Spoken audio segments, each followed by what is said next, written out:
At 5:38 in the morning, the living room still held the shape of the night before. The holiday had become quiet in that uneven way, with a couch cushion pressed down, a paper plate left near the edge, and coffee sitting too hot to drink. Your fiancée moved through the small apartment without making much sound. Not careful exactly, just kind. She picked up one cup from the coffee table and paused near the old lunch cooler, the one nobody had thought to move. It sat in the part of the room no one photographs, scuffed at the corners, a little out of place among the soft mess of cups and folded napkins. And for a moment, it did not feel like clutter. It felt like someone once packed a day inside it and carried it quietly, without asking anyone to notice. The first things left behind after a holiday are rarely the things anyone remembers on purpose. A cup with a little coffee at the bottom. A wadded napkin. A sweater slipped off the arm of the couch and left there when the room was still full of voices. By 5:38, the apartment had become small again. Not lonely. Just smaller, the way a room returns to itself after holding more people than usual. The living room light was low, and the windows still looked dark. Somewhere beyond the glass, the street was quiet enough that a passing car felt like an event. Your fiancée had already started cleaning before anyone asked. There was nothing grand about it. No sigh.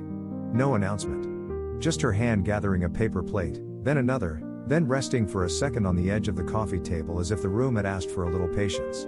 The coffee was still too hot to drink, giving off a faint steam that disappeared before it reached the light. The old lunch cooler sat near the table, half hidden by a folded throw and a bag someone had brought in from the car. It had that used look ordinary objects get when they have been useful for a long time. The handle was not quite straight anymore. The fabric at the corner had softened and dulled. Nothing about it called attention to itself. Maybe that was why it stayed. Some objects know how to be quiet. In the part of the living room no one photographs, there are usually the truest things. The cord that does not reach the outlet neatly. The shoes beside the wall. A receipt folded into itself. A cup set down because someone meant to come back for it and then forgot. These are not the holiday things people save. They are not bright enough for memory at first. But they carry the room. The old lunch cooler did not look like a holiday object. It looked like work. It looked like early mornings, car seats still cold, lunch packed before the day had enough light in it. It looked like someone choosing the cheaper thing, the practical thing, the thing that made sense when there were bills, groceries, gas, and a week that had to be crossed one ordinary hour at a time. Your fiancé moved one cup from the coffee table and set it near the sink. That was all.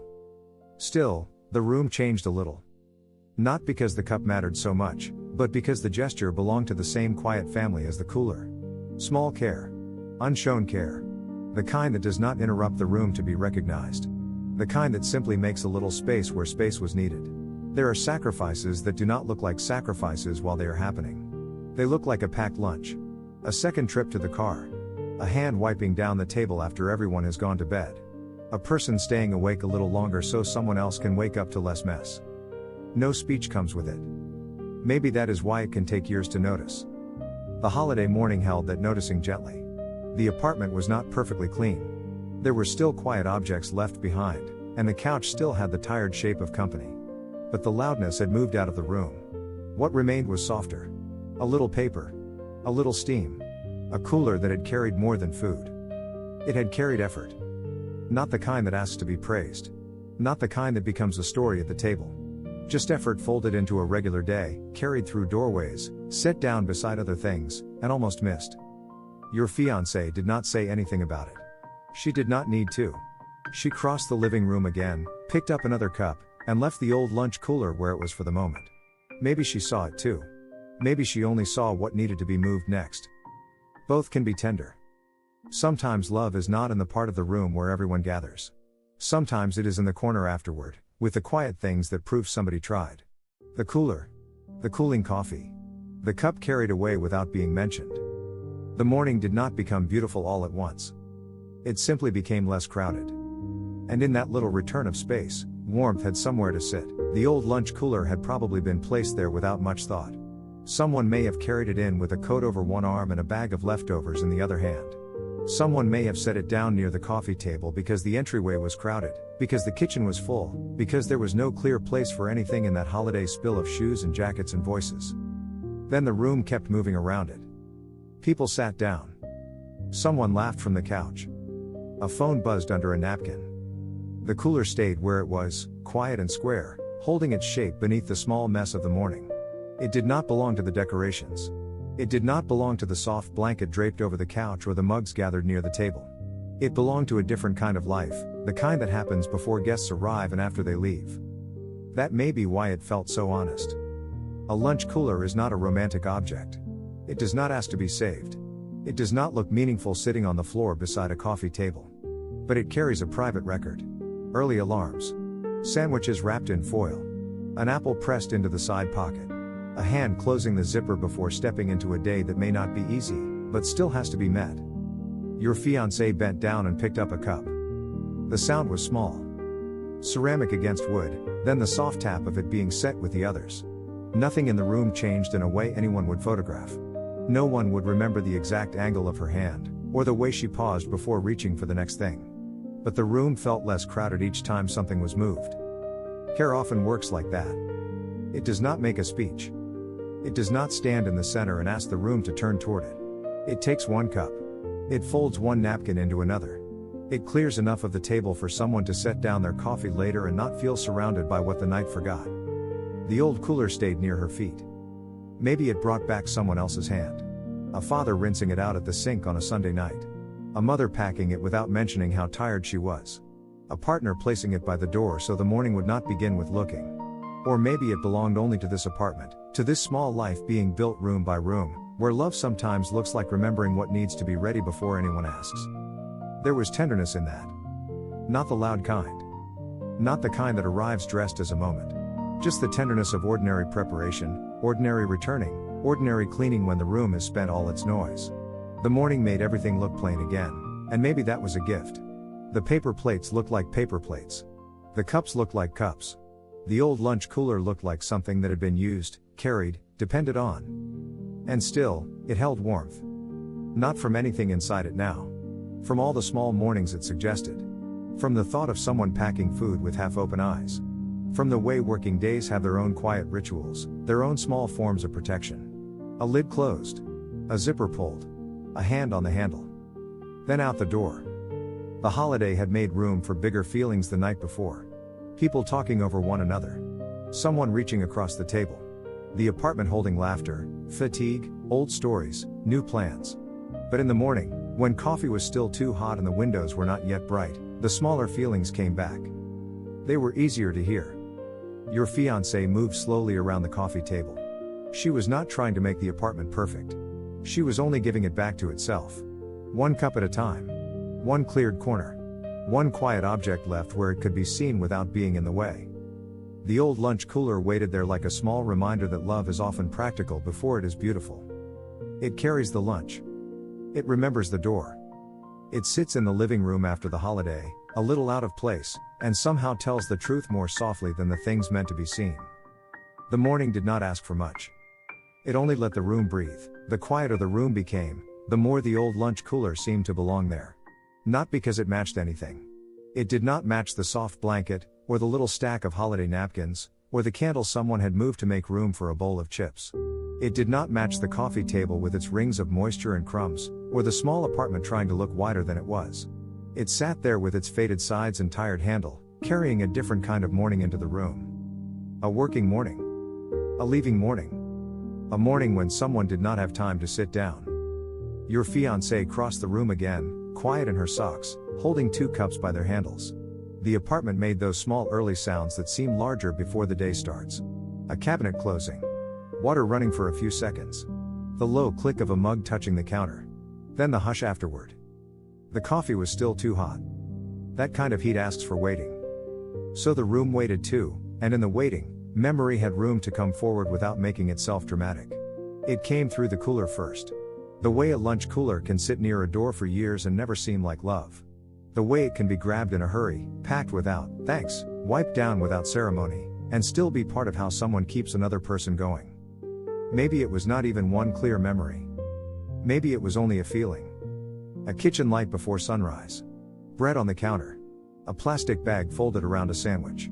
Someone checking the time while trying not to wake the rest of the house. Someone choosing what would last until noon, what would not leak, what would be enough. Enough is often quiet. It does not always arrive as abundance. Sometimes it arrives as a banana tucked beside a container, a thermos rinsed and left upside down, a napkin pushed into the corner. Sometimes it arrives as the ordinary math of care, done while a person is still tired. What is in the fridge? What can be stretched? What will make the day a little less bare? The old cooler held all of that without saying anything. Your fiancée came back and looked over the coffee table. There was no hurry in her now. The night before had already passed through the room. The guests, the greetings, the too many dishes, the half-finished stories, the small laughter that grows louder because people are glad to be near each other. All of it had left traces.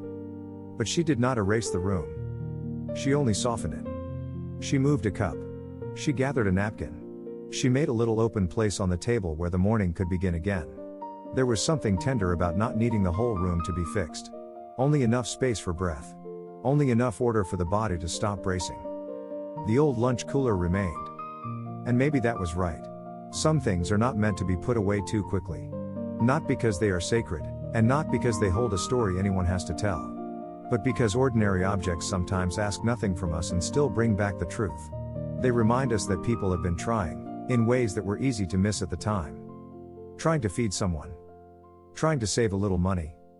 Trying to get through the week. Trying to show up without making their effort the center of the room. That kind of trying can become invisible inside a family. It can become part of the walls, part of the schedule, part of what everyone assumes will be there. A packed lunch. A ride. A clean cup. A quiet cleanup after a holiday morning. Years later, it may appear again in the corner of a living room, scuffed and plain, asking for no apology. Just notice. Not loudly. Just enough.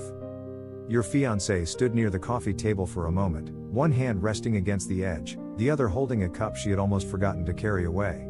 The apartment was still dim. The old cooler sat near her feet. Somewhere in the kitchen, the coffee cooled 1 degree closer to drinkable. Nothing had been solved. Nothing needed to be. There was only the room, giving back its silence little by little, and the small warmth of realizing that love had been here before the holiday, before the guests, before anyone thought to name it.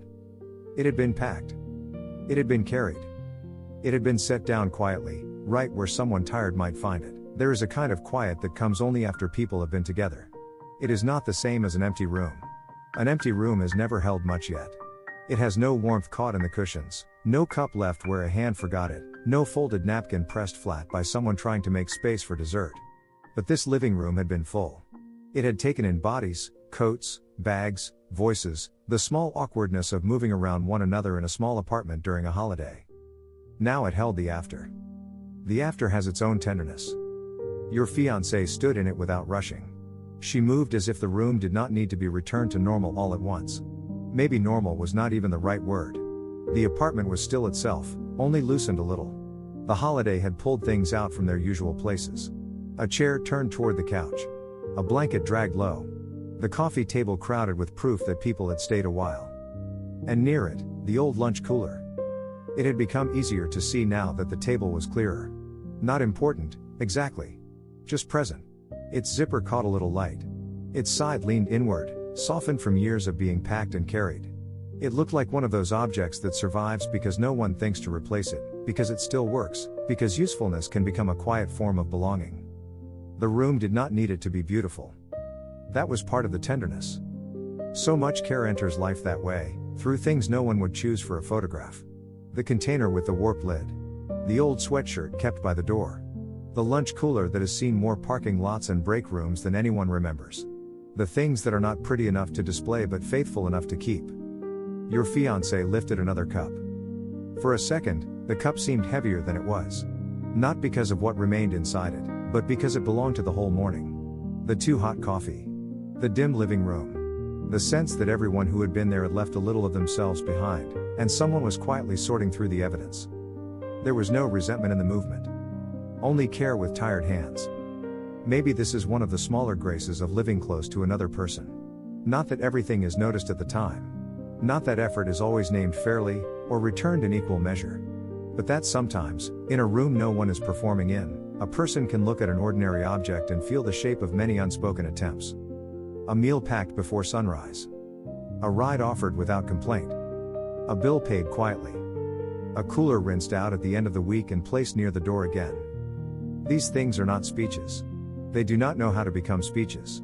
They simply happen, over and over, until they become the background of a life. And the background is easy to miss because it is always there, holding the day in place. The coffee cooled slowly in the kitchen. The living room stayed dim. Outside, the morning had not fully begun. It was still the hour when apartment walls feel thin and private at the same time, when people sleep behind closed doors, when the street is pale but not awake. Inside, the old lunch cooler rested beside the table as if it had carried the night into the morning and set it down gently. Your fiancé looked tired now. Not unhappy. Just tired in the ordinary way people are tired after caring for a room, after being cheerful, after making sure guests had enough, after wiping a surface that would get used again later. She did not make the tiredness dramatic. She only stood there, her hair a little loose, one cup in her hand, the other hand empty at her side. The quiet made room for her too. That seemed important. Because the tenderness was not only in remembering someone else's small sacrifice. It was also in seeing the person right there, in the present, doing a small thing that belonged to the same hidden line of care. Moving one cup. Leaving the cooler for later. Letting the room become bearable without demanding that it become perfect. Warmth can be very plain. It can sit near a scuffed handle. It can rest in the pause before the next cup is carried away. It can be the feeling that people have tried to love each other with what they had, even when what they had was ordinary and tired and not enough for a story. The holiday morning kept softening. The living room gave back a little more space. And the old lunch cooler, still there in the part of the room no one photographs, seemed less like something forgotten and more like something allowed to stay. By the time the coffee could be held without care, the living room had become almost still. Not clean. Not finished. Just still enough that every object seemed to have its own small outline again. The old lunch cooler remained near the coffee table, a little turned toward the couch, as if it had been listening to the room settle. Around it, the apartment had lowered itself into the kind of quiet that arrives after a holiday has given everything it can give. The voices were gone. The door had stopped opening. No one was looking for a phone charger or asking where the extra plates had gone. Only the morning stayed. Your fiancé sat down for a moment at the edge of the couch, not fully resting, not fully getting back up. One hand held the warm cup. The other rested on her knee. She looked toward the coffee table, toward the cup she had moved, the napkins she had gathered, the old cooler she had not touched yet. Some things wait better than others. The cooler seemed to know how to wait. It had probably waited beside doors before. Beside kitchen counters. In the back seat of a car. Under a desk. Near a work boot, a backpack, a grocery bag, a folded jacket. It had waited through lunch breaks that were too short, through mornings that came too early, through afternoons when a person ate quickly and went back to what still had to be done. That is a quiet kind of faithfulness. Not pretty. Faithful. Your fiancé lifted the cup and took a careful sip. The coffee was still a little too hot, but close enough now. The room held that small sound, then let it disappear. Somewhere in the apartment, the refrigerator hummed in its steady way. The soft blanket on the couch had slipped toward the floor. A little line of light had begun to show itself behind the blinds. Nothing was asking to be remembered. Maybe that made remembering easier. The small sacrifice came without a scene around it. It did not arrive as one perfect image. It came as several plain things gathered together. Someone packing food when they were tired. Someone choosing not to buy lunch because it cost too much. Someone saving the better piece for another person. Someone carrying the same cooler until the handle wore soft in the hand. And after all that, someone cleaning up a living room before the day had fully begun. The line between past care and present care became very thin. It was there in the cup. It was there in the old cooler. It was there in your fiancée sitting quietly, with her shoulders lowered, looking at the room as if she did not need it to become perfect before she could breathe in it. There are moments when gratitude does not feel like a word. It feels more like warmth returning to an ordinary object. Not a bright warmth. Not celebration. Only the quiet recognition that people have been trying to love each other in the ways available to them. A packed lunch. A cleared table. A cup moved out of the way. A morning made gentler by someone who did not announce what they had done. The living room held all of it without making anything larger than it was. That was its kindness. The room did not turn the cooler into a symbol. It let it remain an old lunch cooler, scuffed and useful, sitting near a coffee table in a small apartment while the holiday morning slowly opened. Still, it felt less forgotten now. Your fiancée leaned forward and set her cup down in the open space she had made. The sound was soft. A small, ordinary landing. Then she stayed there, elbows near her knees, looking at nothing in particular. For once, the room did not seem to be asking for more from her. Only presence. Only a little quiet. Outside, the day was beginning without hurry. Inside, the living room had stopped performing as a place for guests and become a place for two people again. A couch. A table. A few quiet objects. An old cooler that had carried many unseen mornings into this one. Maybe tenderness is sometimes hidden because it is not trying to hide. It is simply working. It is getting packed, carried, set down, rinsed, remembered later. It is moving through the room in socks before anyone asks. It is choosing one cup, then another, and leaving enough space for coffee, for silence, for the small tired truth of being cared for. The room became softer around that truth. And for a while, nothing else needed to happen. Later, the old lunch cooler would probably be moved. Maybe back near the door. Maybe into a closet. Maybe somewhere ordinary, where useful things wait until the next time they are needed. But for that morning, it stayed beside the coffee table a little longer. The room was quiet now. The coffee had cooled. Your fiancé sat close enough to the small mess that remained, not fighting it, not hurrying past it. The apartment held its softer shape, after guests, after voices, after all the small efforts no one had stopped to name.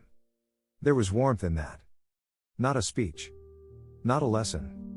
Only the simple feeling that people had tried to love with tired hands, packed lunches, cleared cups, and rooms made gentle again before the day began. And in the part of the living room no one photographed, something ordinary was allowed to be seen.